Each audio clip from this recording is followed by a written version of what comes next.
everyone, welcome back to Zoo Creates. My name's Jessica and I have Kristina with me today, and we're going to be making a really tasty treat today. So if you saw our list of ingredients, you can get them out now. Otherwise, if you didn't see our list of ingredients, take notes and then you can make this snack on your own. So we're making sheep cupcakes today. If you don't have cupcakes at home, that's fine. You could also use like a cookie or even half of a graham cracker, so a graham cracker square, that would work really well. A brownie, yeah, it doesn't really matter what the base is, you just need something to decorate pretty much. Okay. So whatever you want to have, even a piece of bread would work well too. So Kristina, I want you to take your cupcake, that's what we're using today, and we're going to get some frosting. Now, again, it doesn't matter what kind of frosting, you're not going to see our frosting, it's just going to be glue. Our frosting's a little cold, so it's going to be a little tricky for us to spread around, but hopefully your frosting is a little bit warmer. Would peanut butter work maybe? Yeah, peanut butter would work fine. Our main ingredient in this snack, the important one, is going to be marshmallows, and so pretty much anything that would taste good with marshmallows, which is pretty much anything. Yeah. Anything That's not sticky. A hard one to get. Yeah, so you could use honey, or you could use pudding might work. Yeah, just anything sticky. All right. So once you get your frosting spread all over, including your hands, especially if it's cold frosting. All right. I think that's good enough. What do you think? Yep, it just needs to hold things together, and you can also end up just dipping your marshmallows in frosting and use it as glue that way too. That would work fine. All right, so we've got our frosted cupcake here, and so what we're going to start with is our sheep needs a head. So sheep have heads just like us. So what we're using today is we're using a little mini Milky Way bar, but you can use anything that's kind of squarish in shape, or it could be round in shape. You could also like take a little Debbie brownie and you can break, like, so Debbie brownies come in like 2 squares. You take one of the squares and break it in half even farther and kind of just roll it into a ball. You can use that as your head. Maybe or you can use marshmallow? Yeah, you could use a larger marshmallow. That would work really well too. Or when I made these with my kids the other night, we used a chocolate covered granola bar and just took a chunk of it and used that as our head. So pretty much anything that you have at home, because I didn't have mini candies at home. So you could also use a Hershey mini or something like that. And that is your head. And so we're going to leave our head sit like that, and we're going to do the really fun part. We're going to take all these marshmallows, and first, whenever I do a snack with marshmallows, the first thing I do is I eat one. So you can go ahead and eat a marshmallow, Kristina, okay? It's really important. That's an important step in making these. All right. We'll join in then. Okay, and so now what you're going to take with all your mini marshmallows, and when I was making these at home, again, I didn't have mini marshmallows, but I did have big marshmallows, and my kids and I just tore them up, and we used them that way. And so what you're going to do is you're just going to take your marshmallows and you're going to put them all over your cupcake or your cookie, whatever it is that you have. What do you think these marshmallows are supposed to represent on our cupcake? Maybe the big fluffy wool of the sheep? Yes, I like the word that you use. So sheep have fur or hair just like we do and all mammals, but we call their fur wool. And their wool is really important. So where do we find sheep, Kristina? You can find sheep in a lot of different places. In the wild, you would find them up in mountains where it gets cold. Otherwise, you find them at farms a lot where we use the wool. Okay, so what is it that people use wool for? Why would we have a sheep on a farm for wool? Wool can be used to make fabric, and so that makes really, really nice and thick fabric. It can be used for a lot of different things. Pretty much you can take that wool and it could be stuffing for stuff. There's a lot of different uses for wool, but anything clothing is a good option for that. All right, so I'm going to show you what my cupcake looks like right now. It's not finished. I'm going to add a lot more marshmallows to my cupcake, but there you can kind of just see that I'm just sticking those marshmallows all over the top of my cupcake, and of course here's my little sheep's head. So you can add on as many marshmallows as you can fit on your cupcake. I think I still have a few openings. If you want to tell us how many you fit at the end, if it's a big number, go for it. We'll see who has the record for the most mini marshmallows on their sheep. Or big marshmallows. There you go. All right.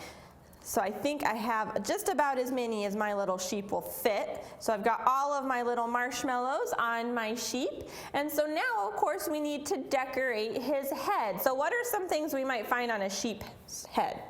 Maybe ears? Ooh, ears, that's right. They would have ears. So today for our ears, we're using chocolate covered raisins. You can also use chocolate covered peanuts, chocolate covered cranberries. Regular raisins? Yeah, regular raisins, chocolate chips, anything you want. I did not have chocolate covered raisins at home. So again, I made my own by melting chocolate chips and coating raisins with melted chocolate chips. I did discover that it takes a very long time for chocolate chips to cool down after you've melted them. So if that's what you're doing, then you're going to want to give yourself plenty of time. But all you're going to do with your ears, whatever you're using, is you're going to use a little bit of frosting and you're going to glue them to the top of your little sheep's head. So that way they have big, nice, long ears. There you go. All right, now what else do sheep have on their heads?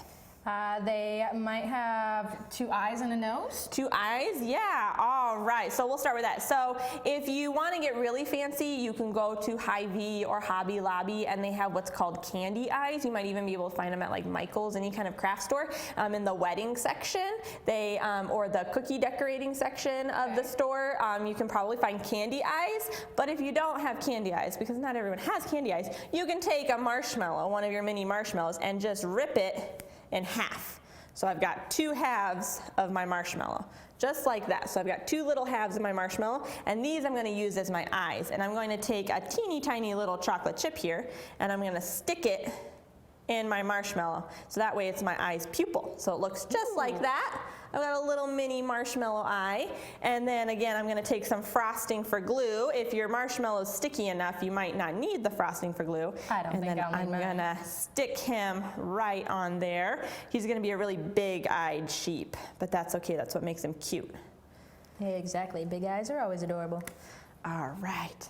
Hopefully the chocolate chips stay in there. Okay, so there is my little sheep's eyes, and you mentioned maybe a nose. So another thing you can do, since we're using white frosting, we can use our frosting to make a little nose on him. Otherwise, you can also use some marshmallow, or you can use whatever. Just use the chocolate chip. Yeah, you could use a chocolate chip too. I'm going to put little. Oh, I like your little nose. Kristina put a little chocolate chip nose on her sheep. I'm going to make, instead of a little round nose, I'm going to make little sheep nostrils. Ooh, I like that. There. All right. He's got a little bit of a mustache. Well, he's a male. Mine's the girl. There we go. So there's my sheep's nostrils on his face.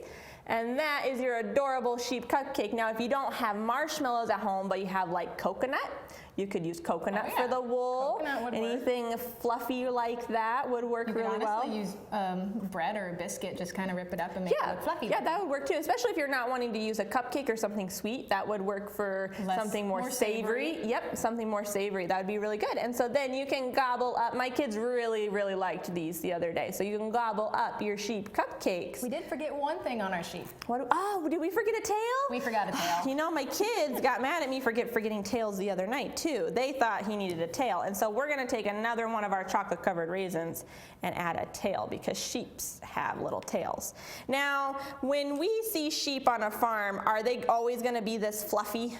They are not always going to be this fluffy. This is probably going to be more of a winter coat for them, and then when it gets really hot, if sheep have all of their wool, all that fluffy fur on their back, it gets really hot underneath there, so that can cause issues. So typically farmers will make sure that they have a nice haircut come spring so they don't get too hot during the summer. So kind of like if you ever come to Kids Kingdom in the summertime, our llamas get a haircut? Yes. Okay, exactly. so very similar to them. All right, and maybe that's why people ended up using their wool to make clothes to keep them nice and warm. Exactly. Awesome. All right, so while you're enjoying your little sheep cupcake, make sure you take pictures of your little cupcakes and post them in the comment section, because we'd love to see them. And while you're gobbling them up, Kristina has an animal friend that she's going to get out to show everyone. Yes. So while you're doing that, I'll clear off our table here, because marshmallows would not be a very good snack for our animal friends. I mean, I'm sure our animal would love trying them, but not the best decision for her. You want to come out yet? All right, I'm waiting for her to come out on her own, and then I'm gonna pick her up and put her on the table. She just is in a little bit larger carrier, so I wanna make sure that she comes out on the floor rather than the table. All right, yes. There you go. Oh. There we go. All right. So this lovely lady is Dixie. And she is what is known as a silky chicken. I'm sure some of you guys maybe have seen these types of chickens before, but not a lot. I honestly had never seen one in real life before the zoo. Where could we find Dixie? So Dixie could probably most likely be found on a farm, would be where she would be outside, but typically in barns. They like barns because just like we like shelter, so do these guys. And in the world, these guys came from Asia, I believe, is where they're typically found most commonly. So chickens are a really common farm animal, you said. Are they a wild animal?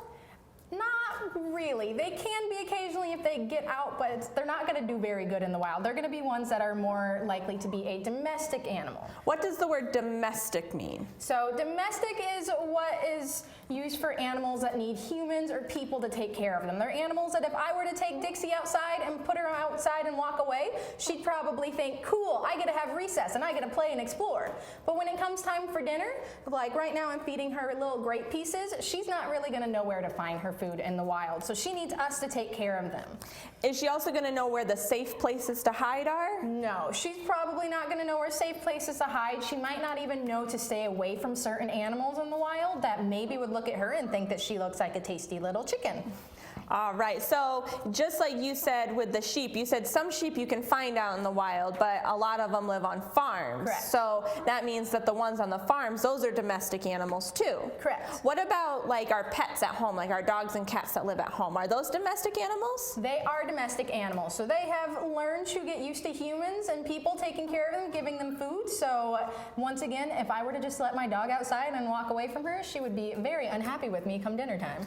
All right, so we see Dixie is really, really fluffy. Is she covered in wool like our sheep are?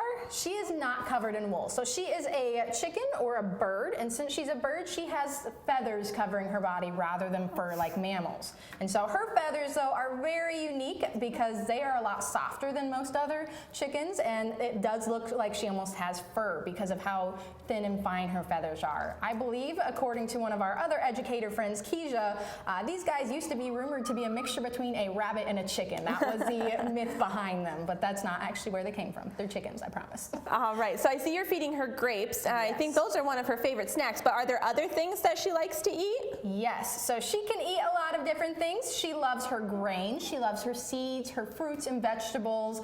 She's not gonna really eat meat, maybe bugs. That's probably the biggest meat that she'll eat, but she will eat seeds and grain are her favorite thing. So she gets some chicken pellets or something that she get, or not chicken pellets, but chicken feet. Okay. Okay, and then does she like to eat bugs? She does eat bugs. She would like her mealworms or crickets are things that she would enjoy. They're in the wild, or not in the wild, but in a barn she could probably find those running around, so they'll eat them. She gets them as treats here. She doesn't get them every day because they can be kind of high in calorie, but she'll get them occasionally for food. Now I see on her toes she has some really long claws. What might she use those claws for? Those claws would actually be to protect herself. So chickens, I'm sure someone has had a story that they've told you somewhere that roosters can sometimes chase people. They're not trying to chase people, they're trying to protect their hens because typically there is one male, one rooster who's in charge of making sure all of his females are happy, and so he is going to particularly use those for protection. If he really needs to keep something away from his chickens, he will jump and kick with those big claws, and those are what he uses to help keep him and his ladies' friends safe. And Dixie, she might use them like to dig around in the dirt, maybe Yes. for those bugs or for some food. Yep, she'll use hers, which aren't as large, for digging around where she can find the yummy, tasty things in the ground. All right. Well, thank you, Dixie, for coming and hanging out with us and for eating these grapes. It's a lot of fun to watch you peck at some food. And thank you all for joining us on Kids Create. Be sure to check in next week for our next Zoo Creates with a special craft that we're going to be making. And we hope to see you at the zoo once we reopen. Bye. Bye.